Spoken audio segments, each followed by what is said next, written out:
Welcome. Thanks for watching.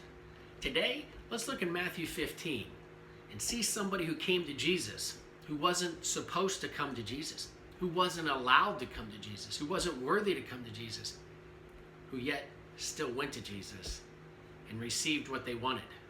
And if you look in Matthew 15, and we start in verse 22, it says, "And behold, a woman who was a Canaanite from the district came, and with a loud and troublesome cry she begged, 'Have mercy on me, O Lord, Son of David. My daughter is miserably and distressfully and cruelly possessed by a demon.' But Jesus didn't answer her, and she kept it up. So everybody around her was crying out, 'Get rid of her. Tell her to get out of here.'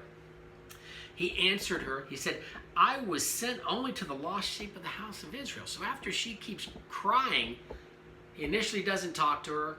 She keeps begging him. She keeps demanding of him to where she bugs the daylights out of everybody. They say, "Get rid of this chick." Finally, Jesus says, "Look, I haven't come for you yet. It's not my time to be with you."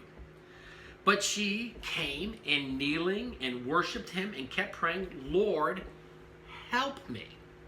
She would not take no for an answer. She had been ignored. She'd been told to get away. The crowd had told her to get away. But this lady isn't going away. She's staying there. She's looking at Jesus and she's saying, "Help me." So Jesus answers her again and he says, "It's not right to take the bread, the children's bread, and throw it to the little dogs." So how's she respond then? She looks at him, she says, "Yes, Lord.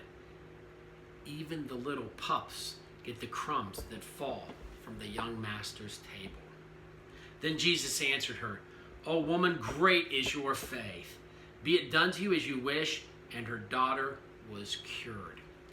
So here's a woman who isn't deserving, who has no right to Jesus whatsoever, but yet she goes to Jesus and she demands something of him, and she won't take no for an answer. And everybody was mad at her and distressed by her and wanted her to be gone. But yet she stayed right there and she kept hitting Jesus up. She said, "Look, you help me."